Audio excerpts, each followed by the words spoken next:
मीनाक्षी, बहुत महत्वपूर्ण है। देखिए, आप वकील से बात भी कर रही हैं और बहुत महत्वपूर्ण ये हो जाता है कि एक तरफ कोर्ट ने कह दिया है कि देखिए रोक तो नहीं लगाएंगे, लेकिन साथ ही साथ ये भी कह दिया है कि कोई नियुक्ति 5 दिनों में नहीं की जाएगी। बिल्कुल, देखिए आसान शब्दों में मैं समझ लेती हूँ। राजेश रंजन जी हमारे साथ हैं और समझेंगे कि आखिरकार कोर्ट के अंदर क्या कुछ हुआ। हालांकि वो भी एक याचिकाकर्ता के वकील हैं, कांग्रेस नेता उदित राज की तरफ से एक पिटीशन लगाई गई है, उनमें वो वकील भी हैं, भूमिका निभा रहे हैं उनकी तरफ से। सर, सबसे पहले आसान शब्दों में मैं समझना चाहती हूँ ताकि हमारे दर्शक भी समझ सके कि आखिरकार आज कोर्ट के अंदर वक्फ एक्ट 2025 को लेकर के क्या कुछ कहा गया है बेंच के द्वारा। देखिए, कल आर्गूमेंट कंक्लूड होने के बाद जब कोर्ट ऑर्डर करने वाली थी, उसी समय गवर्नमेंट के सॉलिसिटर जनरल तुषार मेहता जी कुछ और समय की मांग की, क्योंकि कोर्ट को कन्विंस नहीं कर पा रहे थे दो इशू पे।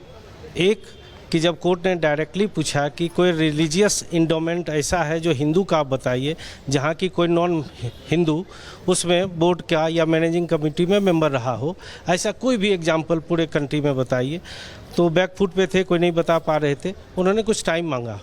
दूसरा चीज़ क्या था मैडम की वक्फ बाय यूजर जो था, so that was supreme court ने अयोध्या केस में हेल्ड किया था 5 जजेस का कॉन्स्टिट्यूशन बेंच कि वक्फ बाय यूजर जो कंसेप्ट है वो एसेंशियल फंडामेंटल है इस्लाम के लिए। अब 95 के एक्ट में है और 2025 के एक्ट में ओमिट कर दिया गया है, तो that is violation of article 14, 25। क्योंकि आज ये बहुत सारी याचिकाएं थी। मैं आपसे बस एक सवाल और पूछना चाहती हूँ इसी से जुड़ा हुआ कि लगभग 100 से ज्यादा याचिकाएं अब कोर्ट में आ गई। अब कोर्ट का कहना है कि उसे 5 याचिकाओं को सुनने वाले हैं, तो ये कौन कौन सी याचिकाएं होंगी? ये 5 जो मेन याचिका था जिसको लिया गया था और उसको रिट मान लिया गया है। बाकी सारी सैकड़ों याचिका जो क्लब हुई है उसको रिट नहीं माना गया, उसको एज एन एप्लीकेशन माना जाएगा। बस 5 याचिका। और दूसरा चीज़, पिटिशनर्स को कोर्ट ने डायरेक्शन दिया कि आप सभी एक सहमति बना लीजिए किस मुद्दे को हमें उठाना है, इस मुद्दे पे भी एक सहमति हो जाए। सर, एक सवाल और कलेक्टर को लेकर के कहा गया, क्योंकि ये सवाल कल भी कहा गया था याचिकाकर्ताओं की तरफ से कि कलेक्टर ही अंतरिम आदेश कैसे दे सकते, कोर्ट ने भी ये पूछा था सॉलिसिटर जनरल से, तो आज उसे लेकर के कलेक्टर को लेकर के क्या कुछ कहा गया है? कल ही ये बात हुई थी कि कलेक्टर जो है सो उसको जो पावर दिया गया है that is not a judicial body. Collector का जो कोर्ट होता है that is only an executive body, और उसको पावर दे दिया गया है और सुपरसीड जुडिशियरी को कैसे कर सकता है कलेक्टर का, ये इशू उठाया गया था। मीनाक्षी, बहुत महत्वपूर्ण है। देखिए, आप वकील से बात भी कर रही हैं और बहुत महत्वपूर्ण ये हो जाता है कि एक तरफ कोर्ट ने कह दिया है कि देखिए रोक तो नहीं लगाएंगे, लेकिन साथ ही साथ ये भी कह दिया है कि कोई नियुक्ति 5 दिनों में नहीं की जाएगी।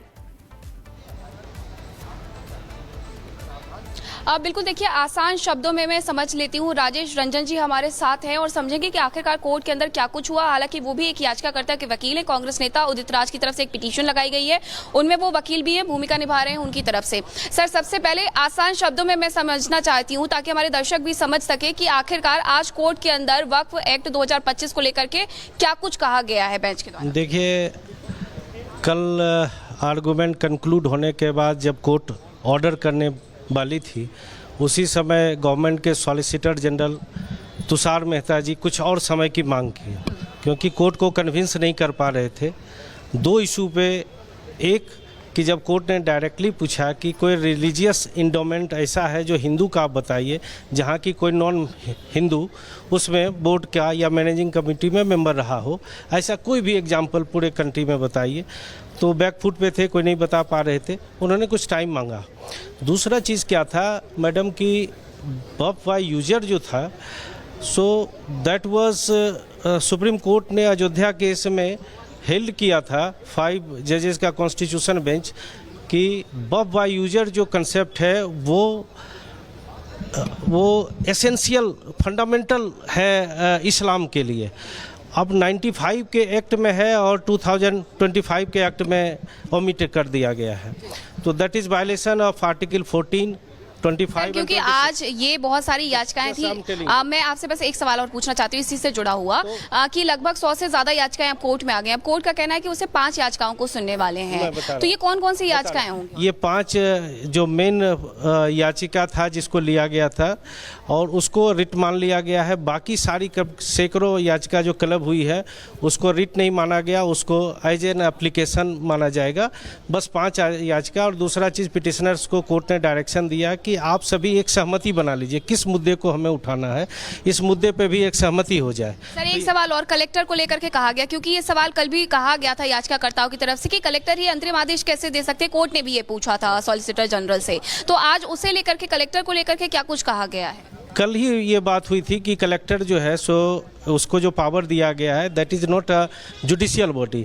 कलेक्टर का जो कोर्ट होता है that is only an executive body, और उसको पावर दे दिया गया है और सुपरसीड जुडिशियरी को कैसे कर सकता है कलेक्टर का, ये इशू उठाया गया था। मीनाक्षी, बहुत महत्वपूर्ण है। देखिए आप वकील से बात भी कर रही हैं और बहुत महत्वपूर्ण ये हो जाता है कि एक तरफ कोर्ट ने कह दिया है कि देखिए रोक तो नहीं लगाएंगे, लेकिन साथ ही साथ ये भी कह दिया है कि कोई नियुक्ति 5 दिनों में नहीं की जाएगी।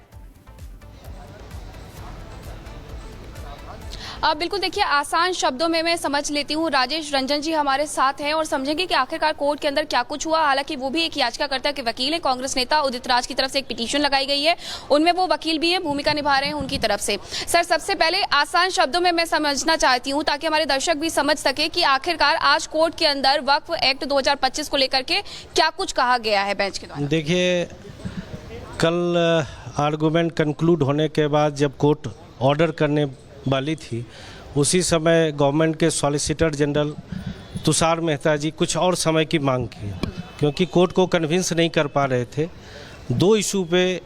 एक कि जब कोर्ट ने डायरेक्टली पूछा कि कोई रिलीजियस इंडोमेंट ऐसा है जो हिंदू का आप बताइए, जहाँ की कोई नॉन हिंदू उसमें बोर्ड का या मैनेजिंग कमेटी में मेंबर रहा हो, ऐसा कोई भी एग्जाम्पल पूरे कंट्री में बताइए। तो बैकफुट पे थे, कोई नहीं बता पा रहे थे, उन्होंने कुछ टाइम मांगा।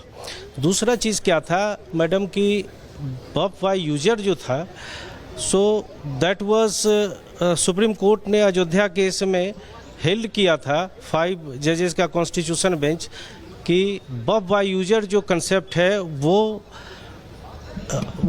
एसेंशियल फंडामेंटल है इस्लाम के लिए। अब 95 के एक्ट में है और 2025 के एक्ट में ओमिट कर दिया गया है, तो that is violation of article 14, 25। क्योंकि आज ये बहुत सारी याचिकाएं थी। मैं आपसे बस एक सवाल और पूछना चाहती हूँ इसी से जुड़ा हुआ कि लगभग 100 से ज्यादा याचिकाएं अब कोर्ट में आ गई। अब कोर्ट का कहना है कि उसे 5 याचिकाओं को सुनने वाले हैं, तो ये कौन कौन सी याचिकाएं होंगी? ये 5 जो मेन याचिका था जिसको लिया गया था और उसको रिट मान लिया गया है। बाकी सारी सैकड़ों याचिका जो क्लब हुई है उसको रिट नहीं माना गया, उसको एज एन एप्लीकेशन माना जाएगा। बस 5 याचिका। और दूसरा चीज़, पिटिशनर्स को कोर्ट ने डायरेक्शन दिया कि आप सभी एक सहमति बना लीजिए किस मुद्दे को हमें उठाना है, इस मुद्दे पे भी एक सहमति हो जाए। सर एक सवाल और कलेक्टर को लेकर के कहा गया, क्योंकि ये सवाल कल भी कहा गया था याचिकाकर्ताओं की तरफ से कि कलेक्टर ही अंतरिम आदेश कैसे दे सकते, कोर्ट ने भी ये पूछा था सॉलिसिटर जनरल से, तो आज उसे लेकर के कलेक्टर को लेकर के क्या कुछ कहा गया है? कल ही ये बात हुई थी कि कलेक्टर जो है सो उसको जो पावर दिया गया है that is not a judicial body. Collector का जो कोर्ट होता है that is only an executive body, और उसको पावर दे दिया गया है और सुपरसीड जुडिशियरी को कैसे कर सकता है कलेक्टर का, ये इशू उठाया गया था।